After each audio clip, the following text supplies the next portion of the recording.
Bridges between our divisions. I reach out to you and you reach out to me.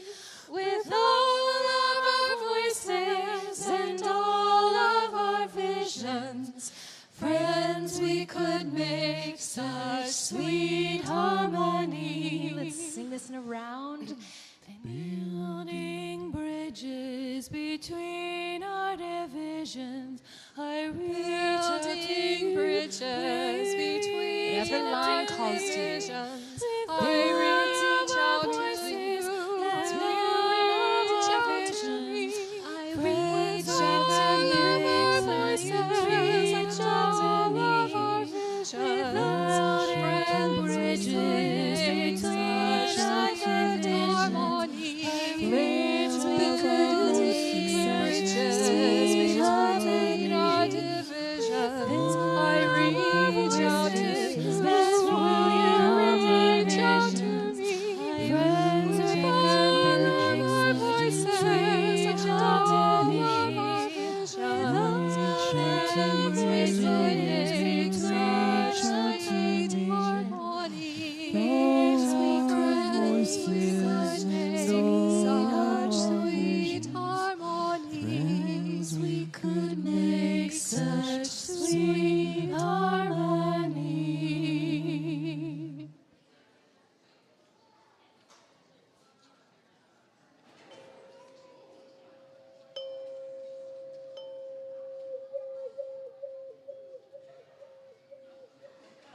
That's my first time with the vibratone, and it's way too much fun. Good morning. I'm Ken St. John, he, him, and I'm here to welcome you to Valley Unitarian Universalist Congregation. Okie dokie. Thank you. Whoever you are and wherever you are on your life's journey, you are welcome here, both in the sanctuary and online. Let's give a friendly wave now to those viewing our service live streaming on YouTube. There's the camera. Hello, everyone. It's always our pleasure to welcome visitors and newcomers to our congregation. If there are any new folks viewing online, I encourage you to use the comment feature to say hello to the other YouTube viewers. And I would like to ask any visitors or newbies here in the sanctuary to briefly stand as you are able to receive a warm welcome from the rest of us. Is there anyone willing to stand?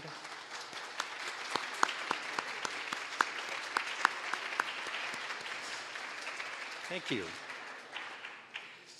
Our settled minister, the Reverend Sarah Oglesby Dunnigan, is taking a well-deserved day off today. I will be assuming the worship leader role in her place, and Reverend Sarah has provided us with a video presentation of a sermon from another prominent UU minister, the Reverend Dr. Sophia Bentoncourt, who I will say more about later. For those of you who identified as new today, please know that every Sunday is different at VUU, and we hope you can join us again to get a feel for the variety of services that we offer. You are also invited to stay after the service for a social hour and to visit the Welcome Circle in the back of the sanctuary back there, where friendly members will be eager to meet with you and answer any questions you may have for us. As always, lay pastoral care associates are available this morning and throughout the week for anyone who would like to talk through any concerns or life challenges that they are struggling with.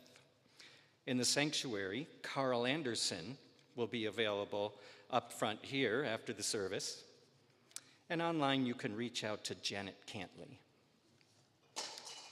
Now, in honor of President's Day, I have invited VUU's Board of Trustees President and good friend, Mark Foote, to join me in the pulpit this morning. His first ceremonial duty of the day will be to lead us in the reading of our chalice lighting words together. Mark.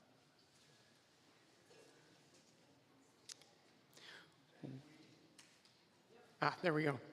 We kindle this flame, symbol of our faith, for the light of truth, the warmth of community, and the fire of love, which calls us to work for justice.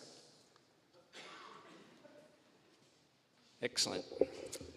Now, in further recognition of President's Day, and our ongoing celebration of Black History Month, I'd like to begin today's service by quoting the first African-American president of the United States, Barack Obama. These inspired words are from his 2008 campaign speech for the New Hampshire presidential primary election. Now, this was written as a campaign rally, so some audience participation might be appropriate. All right, I'll begin. We have been told we cannot do this by a chorus of cynics, and they will only grow louder and more dissonant in the weeks to come. We've been asked to pause for a reality check. We've been warned against offering the people of this nation false hope. But in the unlikely story that is America, there has never been anything false about hope. For when we have faced down impossible odds, when we've been told we're not ready, or that we shouldn't try, or that we can't, generations of Americans have responded with a simple creed that sums up the spirit of a people. Yes, we can. Yes, we can. Yes, we can. It was a creed written in the founding documents that declared the destiny of a nation. Yes, we can.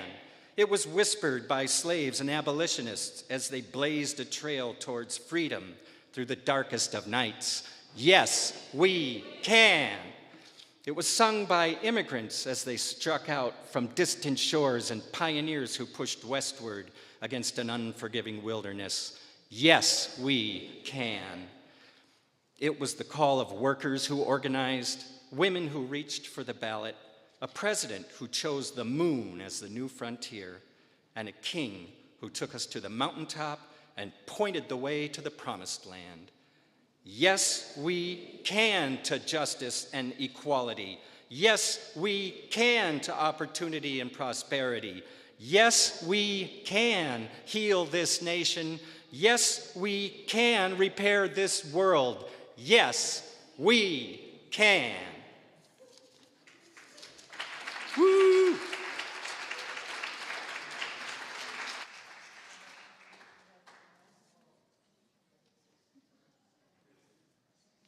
Good morning. Good morning. My name is Katie Seiferth. My pronouns are she, her. I'm the director of music ministries, and anytime I come up, that means we're going to sing together. And know you are invited to sing all throughout the service in body or in spirit. Now, I'm sure you've seen some drums spread out throughout the congregation, and we're going to use those drums in about a minute to sing our first song, so go ahead and start eyeballing some that you might want to play on. In honor of Black History Month, several of our songs this morning are written by Black songwriters or African American spirituals, and they'll be highlighted in yellow on the slides. And to do right by those songwriters and spirituals, I want to acknowledge that we are in a room with a majority of white people. And our majority can't possibly understand the depth that these songs were written from. So in honor of those songwriters and those spirituals, let's see if we can try to step into those shoes who walked a journey where love, peace, hope, and joy were a far reach from the darkness they endured. May we honor those who used these songs to persevere and to express the deep sorrow and incredible strength within them. The Black heroes who brought these songs to us today sang them from the depths of their soul. If you've never sang in a predominantly Black church, I recommend you do it. So when we sing these songs today, let's sing from the depths of our hearts as well, to the best of our ability, to honor and hear the stories of those who sang them in such challenging times. Notice, too, how these songs plant seeds of hope and elevate and empower us to reach for better change. So thank you to our Black ancestors and songwriters for birthing such incredible songs birthed from the stories you lived. This first song is a fun one, but the words are potent. So let's stand in body and spirit. Go ahead and grab a drum if you like. It's called Turn the World Around by Harry Belafonte.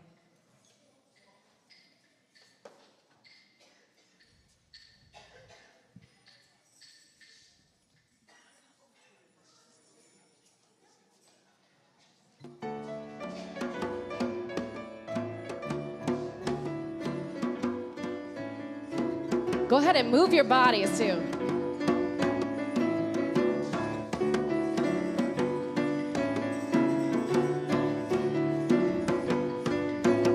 Here we go.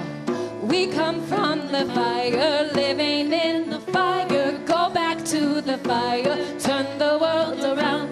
We come from the water, living in the water. Go back to the water, turn the world around. We come from the mountain, living on the mountain. Go back to the mountain, turn the world around. Whoa, so is life. Oh, so is life. Whoa, so is life.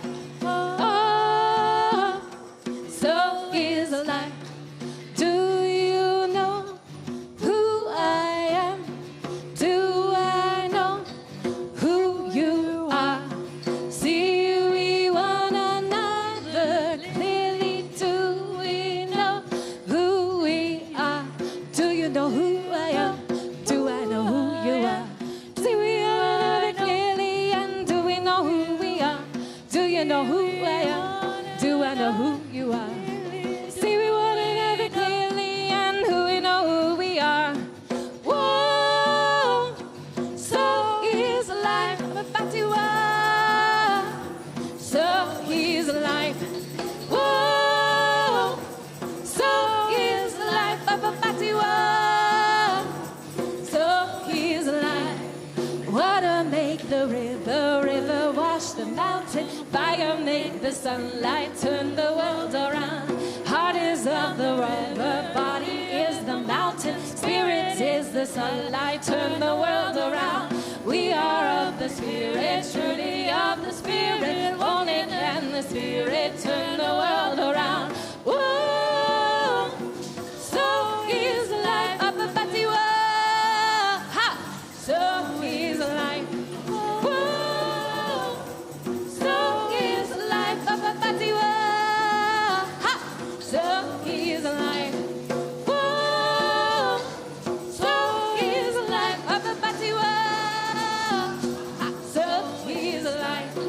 Whoa, so is life. So is life. Yes, thank you for your beautiful noise.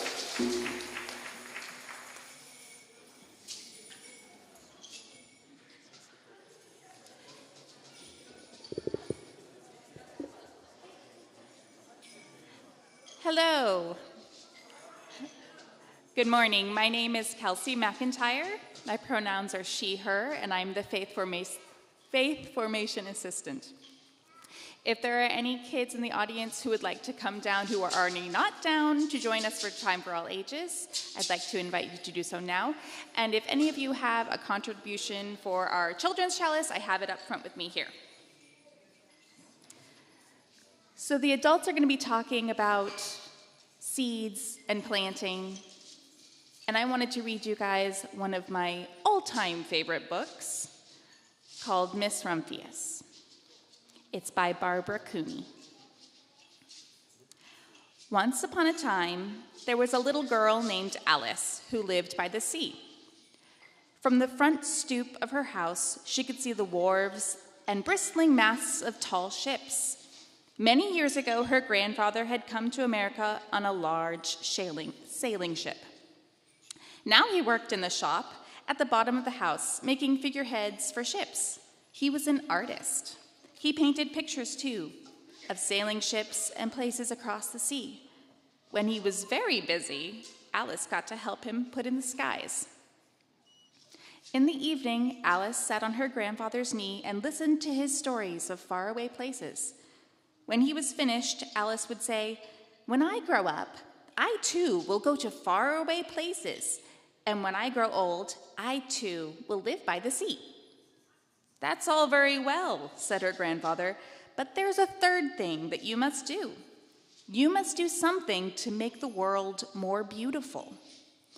"All right," said Alice, but she didn't know what that would be. In the meantime, she went to school and came home and did her homework, and soon she was grown up. Then she left to do what she told her grandfather she was going to do. She lived in a city far away, and she worked in a library. Some of the books told of faraway places. People called her Miss Rumphius now, instead of Alice. Sometimes she went to the conservatory in the middle of the park. We don't have to do that here. When she stepped inside on a wintry day, the warm, moist air wrapped itself around her and the sweet smell of jasmine filled her nose. "This is almost like a tropical isle," said Miss Rumphius, "but not quite." So Miss Rumphius went to a real tropical island where people kept cockatoos and monkeys as pets. She walked on beaches and collected shells. She met the locals and became friends with them. She would always remember them, she knew.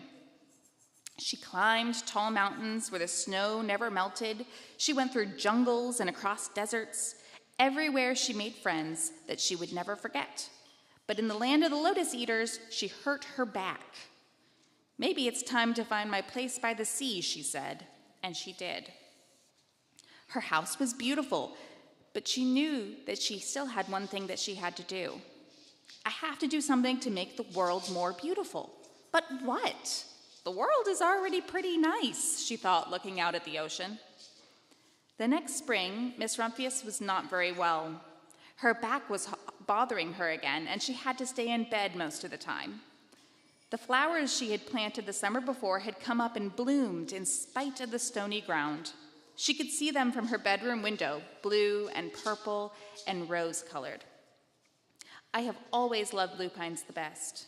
I wish I could plant more seeds this summer so that I could still have more flowers next year." But she was not able to. After a hard winter, spring came again, and she was feeling much better. She could take walks again. One afternoon, she traveled up a hill where she hadn't been for a long time. There, on the other side of the hill, was a patch of lupines. "It was the wind," she said in delight. "It brought the seeds from my garden here, and the birds must have helped." Then she had a wonderful idea. She went home and got her seeds. That summer, her pockets were full of seeds, and she wandered over fields and headlands, sowing lupines. She scattered the seeds along highways and down country lanes. Her back didn't hurt at all now. Now people called her that crazy old lady. The next spring, there were lupines everywhere. Fields and hillsides were covered with blue and purple and rose-colored flowers. They bloomed along the highways and down the lanes, around the schoolhouse and back of the church. Miss Rumphius had done the third and most difficult thing of all. My great-aunt Alice, Miss Rumphius, is very old now. Her hair is white, but every year there are more and more lupines. Now they call her the Lupine Lady. My friends stand with me outside her gate, curious to see the lady who planted the fields of lupines. When she invites us in, she tells us stories of faraway places. "When I grow up," I tell her, "I too will go to faraway places and come home to live by the sea." "That is very well, Alice," she tells me, "but there is a third thing you must do. You must do something to make the world more beautiful." "All right," I say, but I do not know yet what that could be. Now, if the adults would please stand so we can form the bridge of love, we will sing the kids out. Thank you.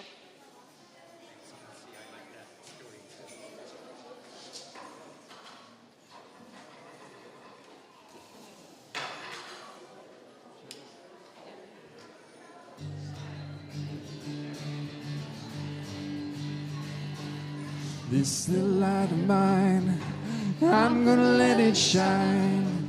This little light of mine, I'm gonna let it shine. This little light of mine, I'm gonna let it shine, let it shine, let it shine, let it shine. Everywhere I go, I'm gonna let it shine. Everywhere I go, I'm gonna let it shine.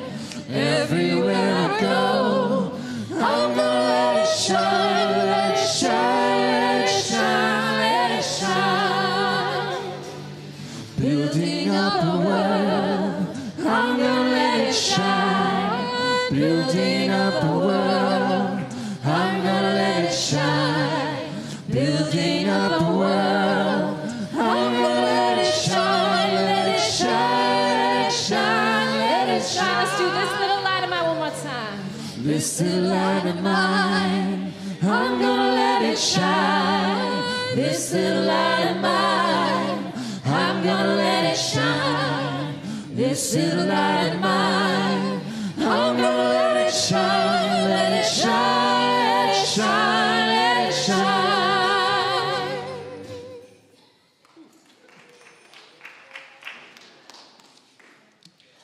That was fun and a great story, too.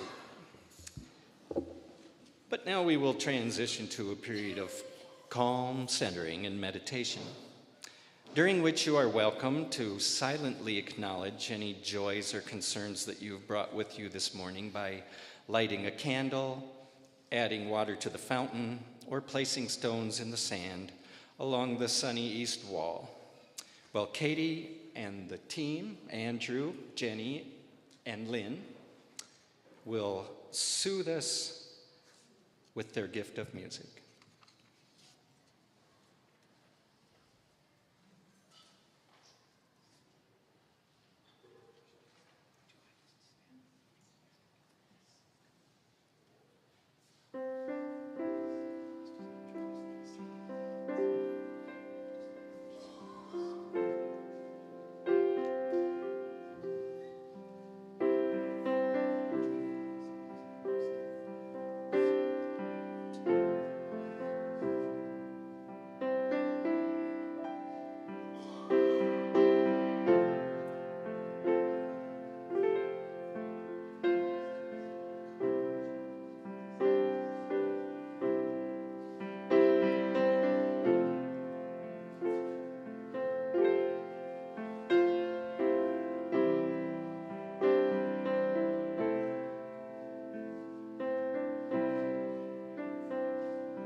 invite you to really listen. May the words hit us a little bit deeper. And then we'll all sing together.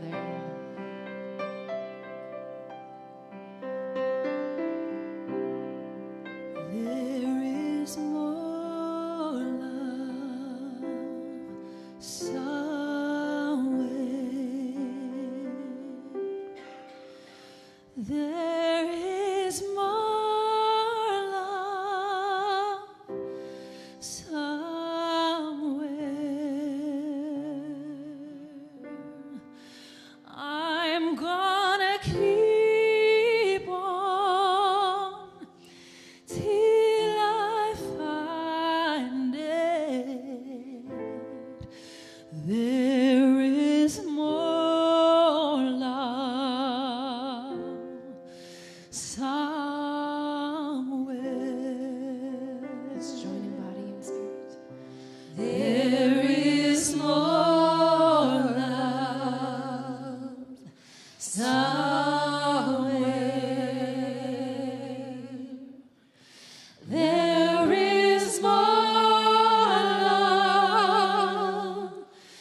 Now we're going to sing as a choir, believe it or not, in our lower voices. You're going to follow Jenny on this, and Melody, you continue on, but it goes like this. There is more love somewhere.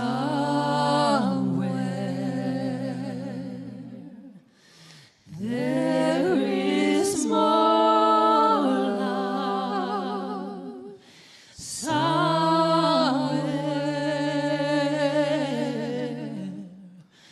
I'm gonna keep on till I find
rest somewhere.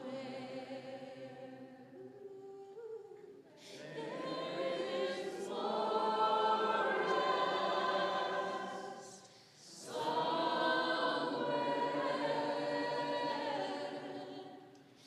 I'm gonna keep on till I find it.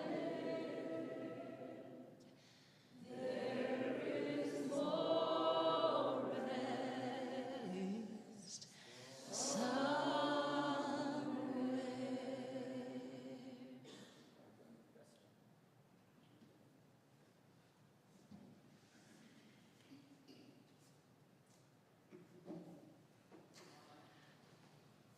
Hello. For those, so I am the VUU board president, and that means typically I work in the background. I don't really try to get myself in front of the microphone, but Ken talked me into it, being that tomorrow's President's Day. We're going to listen to our UU president, and you might as well know who I am and what I'm about. In honor of the occasion, I am wearing my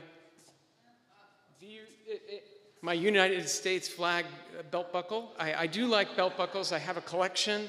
I'm interested in a bunch of random things. If you ever want to talk about, I don't know, the stock market or politics or religion, I love those things. I like taboo topics generally. Anyway, I'm glad you're all here to talk about religion. This is my jam. Anyway, the topic is, Ken suggested, seeds of change, and that quickly led me to think about gardening. And with all the rain, my yard, I don't know about yours, it's covered in weeds, and so it was on my topic and on my mind. And I wanted to talk about the things that I know about that I could share. And one thing I do know is parenting. I'm still in the middle of it. My wife of now a couple months, Michaela, and I have been married for 3 months now. We've been together for, thanks.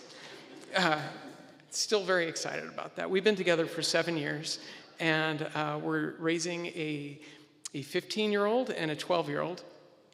And I just feel very privileged and honored to witness these little people turn into big people. And when Tessa was maybe 2 or 3, my father-in-law, he said, "Oh, kids, they grow like weeds." And I didn't appreciate it because those days were long. If anyone's gone through potty training, they will know that there are long days or just long nights. As a parent, you have lots of extra supplies with baby supplies, and one night Tessa got into the Costco-sized thing of Vaseline as an art project. So she painted her bed, her face, her hair, her floor. We had like wood floor that she like really got it in the grain. It was, that was hours of my life that, so days can be very long, and it's hard to keep that perspective. And my father-in-law rightly said they grow like weeds because Tessa's already reached her full height. It was about a year ago, and how did that happen already? And but progress isn't linear. A friend of mine said when I was frustrated with potty training, they're like, all the kids, when they get to kindergarten, they're all potty trained. One way or another, it's going to work out. It just, and people have their stories. Apparently, the kid's mom was potty trained at like a year and a half. I don't know how that happens, but I think it gets better over time as you tell it. Oh yeah, it was 3 years and then 2 years, and then next thing you know, it's like 9 months. We didn't have a problem. But I'll tell you, it wasn't a year and a half. It took longer than that. Actually, I've been dealing with potty training again because we recently adopted a dog, rescued a dog, and she's so wonderful, and you think you have everything right, and you go a couple days, and then you have another accident. You're like, oh my gosh. But that's because progress is non-linear. You just don't start from beginning and end to end and it's a straight line. It's that there are setbacks, there's challenges, but you eventually get to where you want to go. With kids, they don't always eat what you give them. If you leave it up to them, kids will eat cheese, fried cheese, and other fried foods, and that's pretty much it. So there were so many times where the kids were like, I don't like broccoli, why do you keep giving me mushrooms? Or, it doesn't matter, because kids need to be introduced to food several times before they say, oh, I know this, I've eaten this before.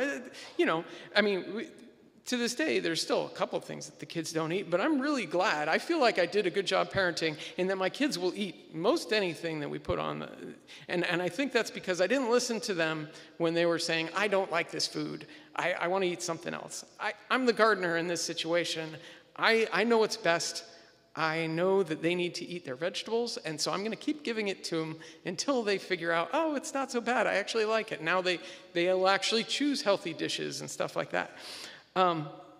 So I am the ripe old age of 40. Well, as of late this month, I'll be 43. I understand that that's really young compared to some of us, and but every year I check in with, mostly every decade, I kind of check in with where I am in life, where I expect I should be, and it's always a kind of a disheartening exercise, but I do it anyway. And I keep noticing that time keeps passing faster. And I have a sense of perspective. I've seen experts years ago, very, very clear that this was going to happen in the future. And experts tend to be wrong. And just, it's really difficult to predict the future. I mean, when I was a kid, I was told that we were going to run out of gas and oil before our appetite for it was out. And we were going to have mass starvation because the population was growing and food supply. I mean, fortunately, those things are a lot less dire than they were a couple decades ago. But let me see. Oh, yeah, so I am going to weave all these ideas together. So my daughter, she's now in high school, and she is in speech and debate, which gives us lots of interesting things to talk about. She wants to dive into everything, and me being her sparring partner, I like arguing. And so we get to talk about stuff. But she was telling me that she didn't understand why we haven't fixed all these things, and there's so many things wrong in the world. And I needed to emphasize that it's nonlinear, that we have progress. I mean, when I first started paying attention to politics, it was back when Bill Clinton was getting elected, and the big debate was whether or not we should allow gay people to serve in the military. Now, that feels like such a dated argument at this point. How did we ever have to argue on that topic? But we did, and we're past it. But it's nonlinear. It doesn't just keep going better every year. Sometimes things don't work out, and we just keep doing our part. We keep advocating for what's right, and some days we'll see lots of progress, and sometimes we'll see steps back. But if we take that longer view, we have made so much progress over the last couple hundred years, over the last 100 years, over the last 50 years. The world is better in many, many, many ways. It's still very broken in key ways, but it is better, and that's because of countless individuals doing their part, doing what they can to make the world a better place. And in my small garden, which is my family, I am doing what I can to raise kids to be leaders in the next, in the world that comes. And I also view that in my role as VUU board president. Even though it's non-linear progress, I am advocating for the good of the congregation in the decisions I make. And I hope that we all can do that in our own garden of our life, that we advocate for what's right. And there will be long days, but the years are short. And before you know it, you'll have a whole life to look back on and see all the progress with dramatic change. So thank you for listening to me, and I appreciate you all allowing me to serve in this congregation. Thank you.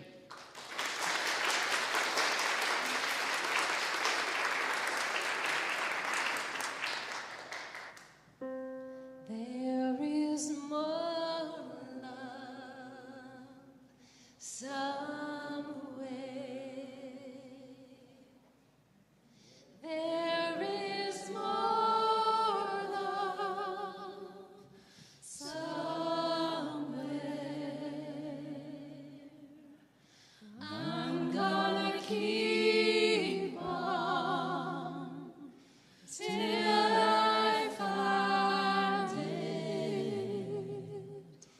There is more love somewhere.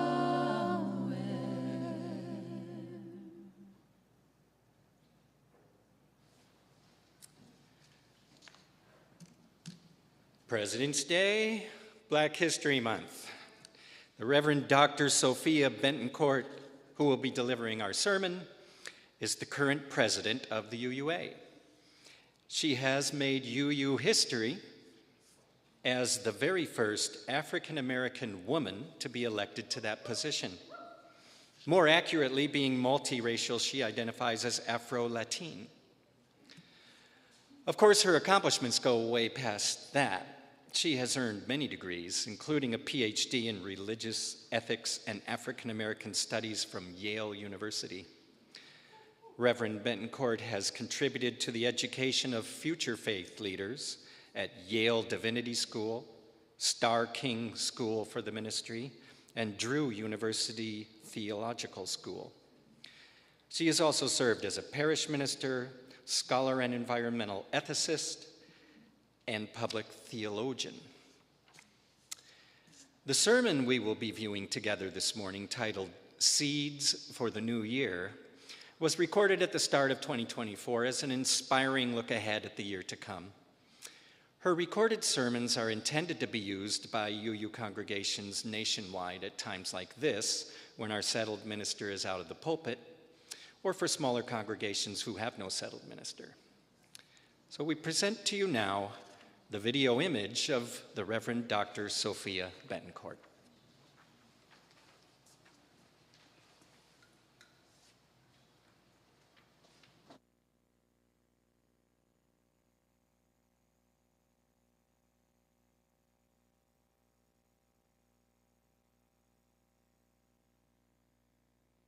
My beloved housemate and chosen family, the Reverend Dr. Devorah Greenstein, has been excited about winter sowing lately.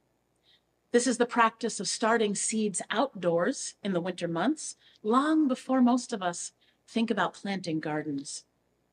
It's a fairly simple and practical idea. Most gardeners save plastic containers from around the house that we might otherwise recycle, and we prepare them with soil and seeds and lids so they can protect the potential that they house through the coldest months of the year.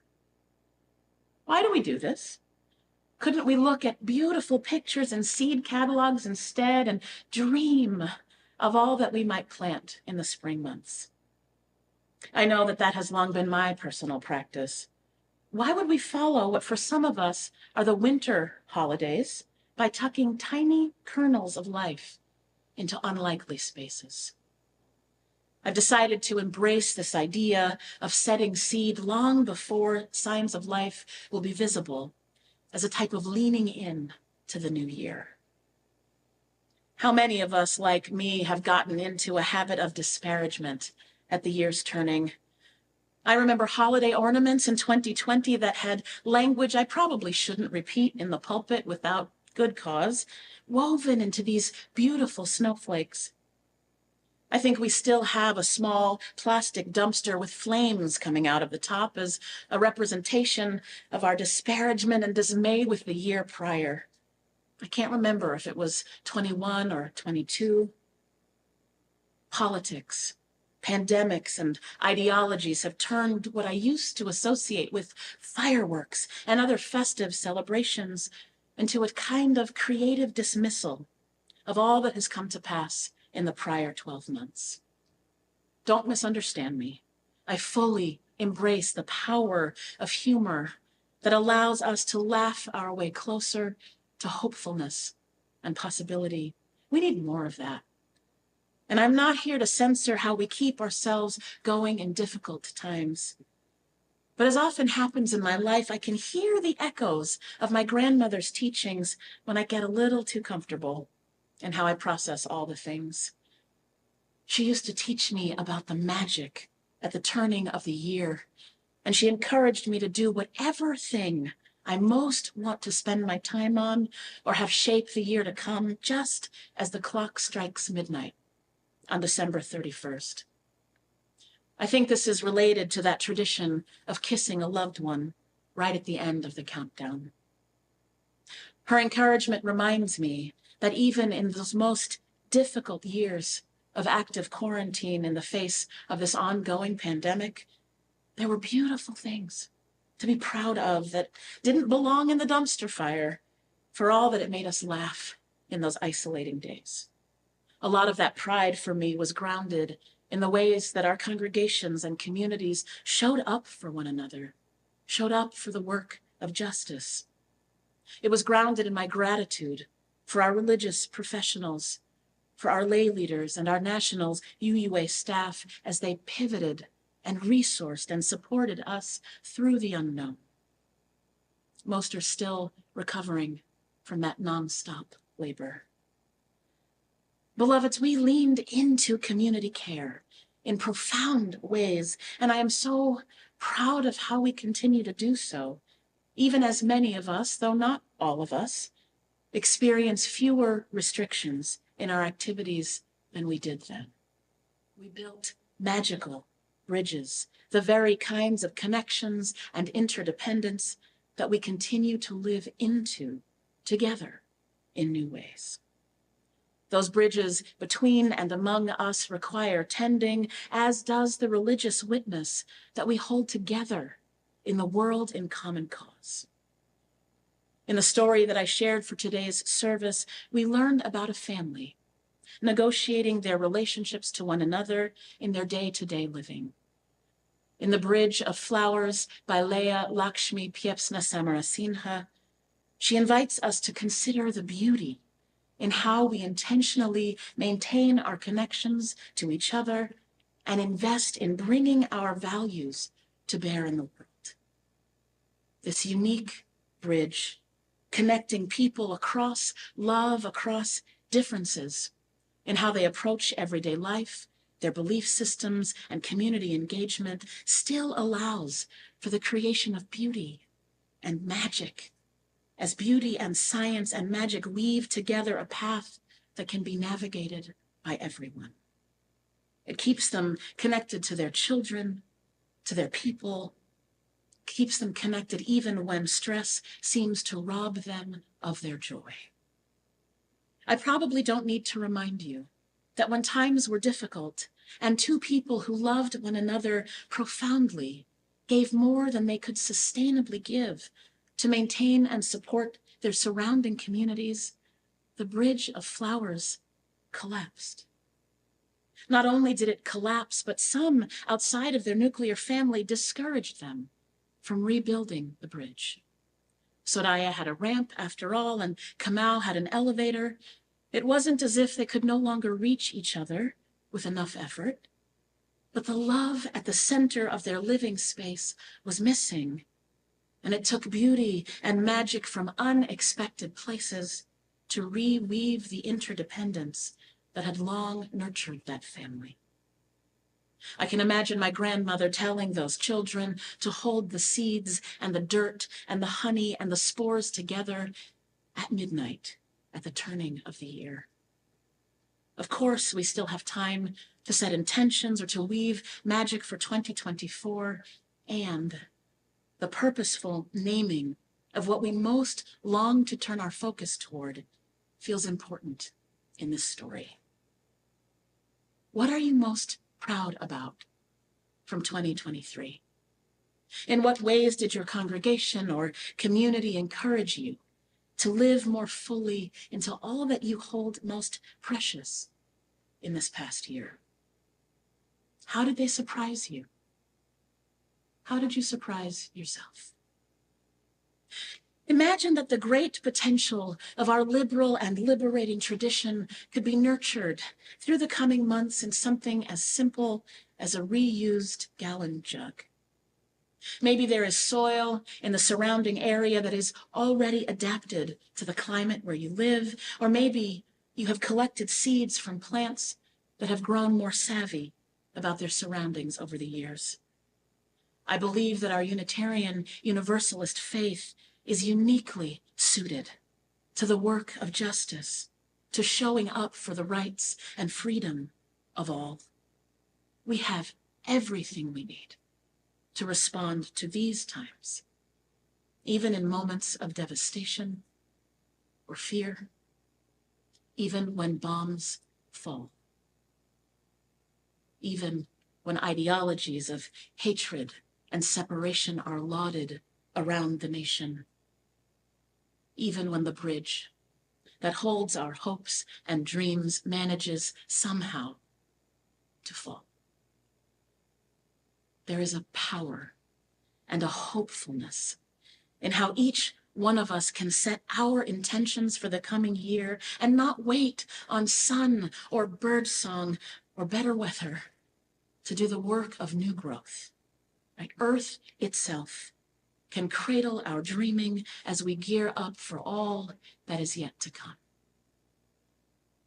To put those kinds of efforts at faithful living into another kind of theological context, I want to remind us of the writings of the Reverend Kenneth Patton on the Temple of Beauty. I consider Patton one of our modern universalist theologians whose draw to universal religion was such that he theorized the idea of a religion for one world, and he worked to bring it into being at the Charles Street Meeting House in Boston. This was Patton's commitment, the seeds he planted into the great potential of our faith. For Patton, universalism needed to be expanded. It needed to be made large enough to become an expression that included a universal humanity, universal peace, universal welfare, universal health, universal freedom, universal security, universal science and understanding. I can imagine him reweaving a bridge of flowers with these words from his 1964 book, A Religion for One World, where in trying to describe for us how we might learn to live together in community with all of humankind, he writes, "This is one world. You are one humanity. Live, therefore, in peace and till the garden of the earth. Make your days and the years of your children a glad time upon the earth." Patton believed that religion, when drawn beyond the bounds of any one culture, any one expression, or any one group of people, contained within it the possibility of bringing into being all that is most right in the world. So here, goodness, freedom, justice, understanding, kindness, consideration, and the dismantling of discrimination and prejudice all reach their most noble, compassionate, and complete dignity, grace, and power. It's a lot to expect from one universal tradition. But Patton believed that the potential for this possibility lay within reach, if only we could learn and find good ways to describe it and to teach ourselves how to recognize it in its echoes through human art and human culture. Now, I know that we have learned a great deal about the dangers of trying to define one big T truth that is available for all people. Right? It's not the availability that is the issue. It's the likelihood that one dominant group's perspective will be elevated as the ultimate goal to the erasure of all other cultural and communal expressions. That is not what Patton is calling for. But still we know, right, to hold ourselves accountable to the impact of power in those scenarios. But what I most want to hold on to from Patton's thinking is the very practical idea that liberals need good language and ideals to describe the things that we most long to bring into being. Our very pluralistic approach to Unitarian Universalism can make agreeing on shared language difficult, and without it, it's hard to collaborate with one another or to hold on to all that we hold dear. For Patton, the highest ideal that we can strive for in all of our efforts is beauty. I don't think he meant that in a temporary or frivolous or vain kind of a way. He writes that unlike goodness or truth, words that we often lift as ideals in our tradition, beauty includes the highest expression of our values. Right? He argues that there can be truth that is not beautiful, goodness that is not beautiful, but that beauty as its core is both truthful and good. And he reminds us that every expression of beauty born of our human interconnections serves as a kind of prophetic witness to what might best heal this world. Patton calls us to build temples of beauty. For me, those would probably take the form of gardens, and to fill them with everything that will preach our greatest ideals on our behalf. So what beauty do you most want to call into being in 2024? How are your congregations and your communities leaning into all that is most needed in this coming year? How are you helping to keep those bridges well tended? From the perspective that I am privileged to hold as the president of your Unitarian Universalist Association, I can tell you that there is already a lot to be proud of in our efforts in community. I hear from our field staff that care for each other far beyond the bounds and the limits of Unitarian Universalism remains the bedrock of this faith. I hear from our organizing strategy team again and again as they work with partner organizations around the country that they are thanked for the ways that you serve as the dependable core of volunteer efforts for justice in their communities. I get to witness the ways in which our national level volunteers all across our tradition give their very best to keeping the values and the ideals of Unitarian Universalism alive in the world. And sometimes I get to sit with a few of you in small groups where I'm told again and again how this faith saves lives. Beloveds, I'm not here to tell you what seeds to plant in the coming year. I can tell you some of mine. In this shared ministry and with the wisdom of so many others by my side, I am tucking the seeds of climate justice into my winter sowing this year. Alongside it go the seeds of democratic strategy, bodily autonomy, and decriminalization. With your dedicated national staff, I get to plant seeds of accountability in ministry and congregational life, seeds of leadership development, resource production, ministry with youth and families, and greater equity among our religious professionals writ large. Together, we will continue to sow seeds that protect the most vulnerable among us, and together we will you the vote again in this coming year. The garden of my dreams is born of the great potential that I know lives at the heart of this faith, and the love that we call into being at the center of it all is more than enough to help our dreaming bear fruit. Loves, these have been challenging times, and the beauty that we bring into being together will be enough. May 2024 shower you in blessings, and may you in turn take those blessings and share them in the world. Thank you for all that you are and for all that you will yet do. May it be so. Amen. Ashe, and blessed be.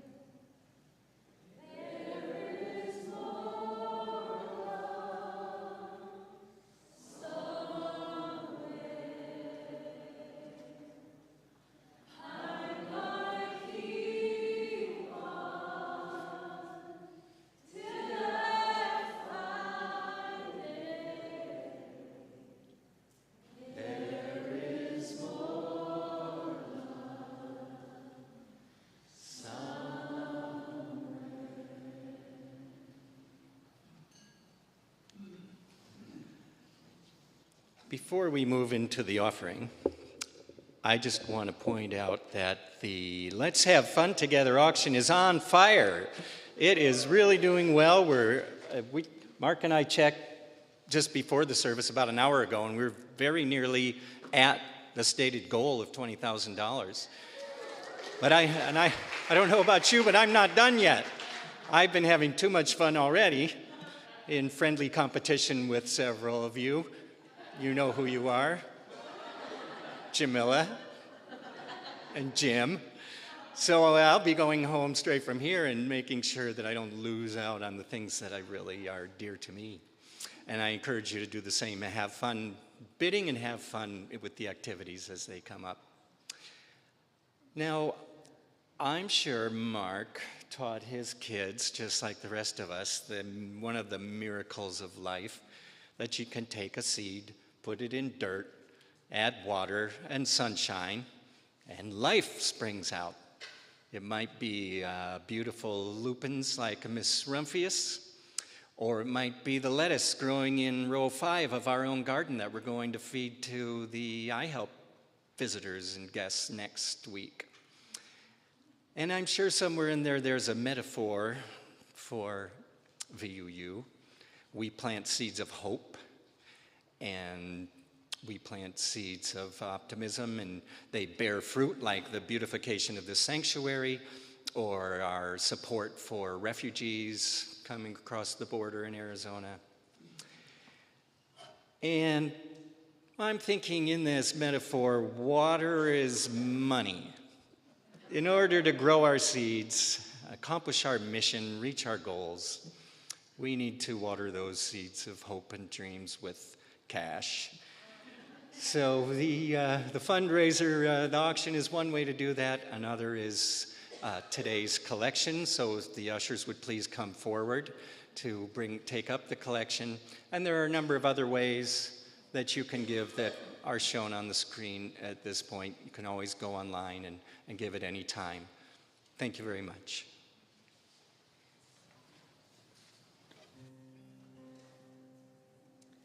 Okay, we're going to play a song for you called Planting Seeds. It's by Daniel Nahmad. And I love this song because sometimes the work can feel really overwhelming and heavy. And planting this song is kind of a fun, light way to remind us that if we just focus on planting the seeds, that's really where the work is. So there's a couple parts in it that sounds like a little kazoo. But there were no kazoos in the music room. So I'm going to do a little do-do-do-do-do-do-do. And I'm wondering if you all want to do-do with me. So let's try that for a little bit. Speaking of potty training.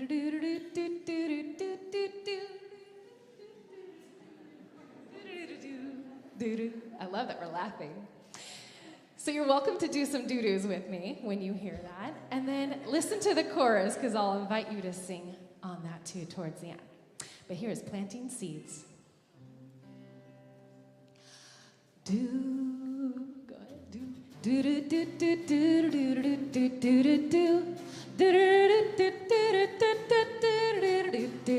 do. I was like, you're not plugged in anymore. No, I think it's mine. Oh well. We'll just have to deal with it. Yeah, we can deal. Sometimes the weather isn't always great. Sometimes the battery dies. We'll still plant our seeds. Do do do do do do do do do do.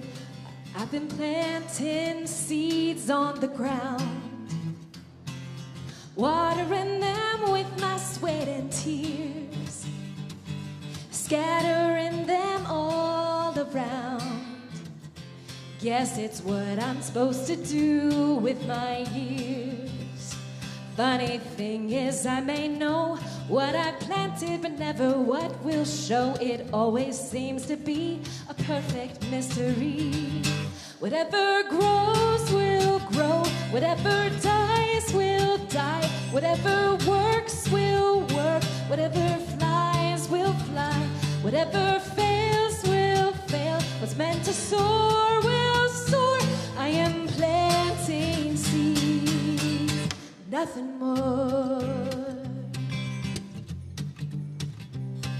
Sometimes I still like to pretend I know what the harvest will be, but I always find out in the end it was never really up to me. Funny thing is, when I just do my work and simply trust, it always seems that life is looking out for me.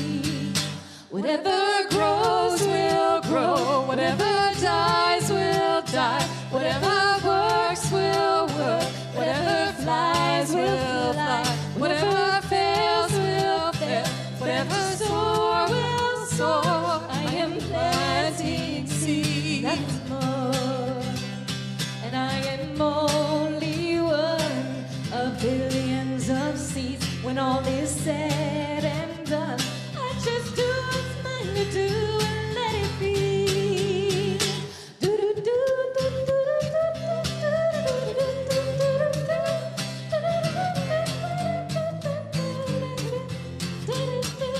Whatever grows will grow, whatever dies will die, whatever works will work, whatever flies will fly, whatever fails will fail, what's meant to soar will soar. I am planting seeds. Whatever grows will grow, whatever dies will die, whatever works will work, whatever flies will fly, whatever fails will fail, what's meant to soar will soar. I am planting seeds. I am planting seeds. I am planting seeds. And nothing more.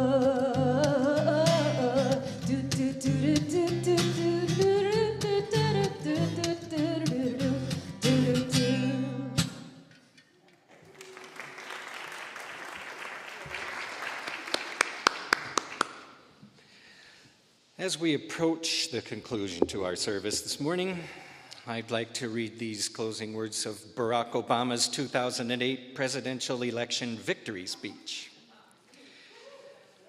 This is our moment.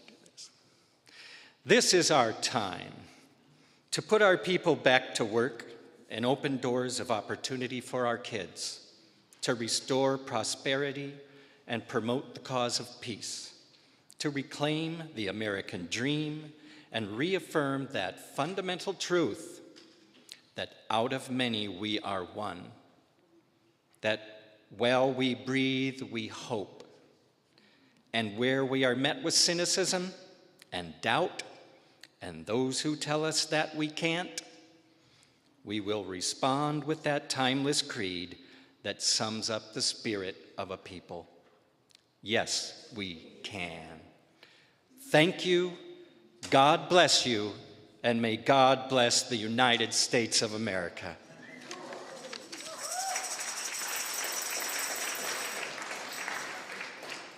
Please stand in body and spirit for our closing song.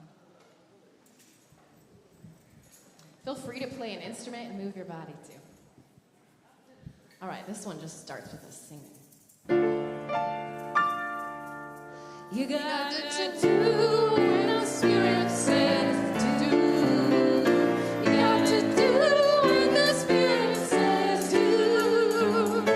When the spirit says do, you gotta do. Oh Lord, you gotta do when the spirit says do. Spirit says do. Spirit says do.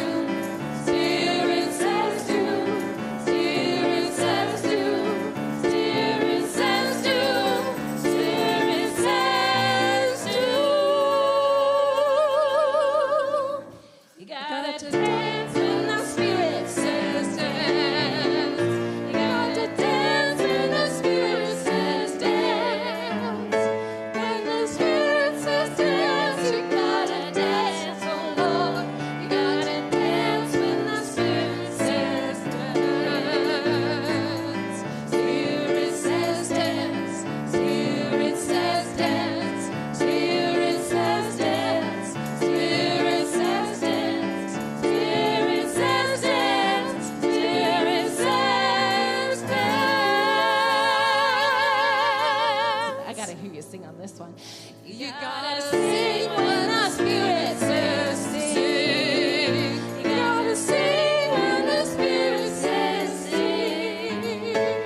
Please join me in saying the extinguishing of the chalice. Though we extinguish the chalice, our connection to each other and this community remains. May its light guide us this week as we walk the path of justice, speak words of love, and fill our world with compassion until we meet again. Thank you for joining us. Go in peace.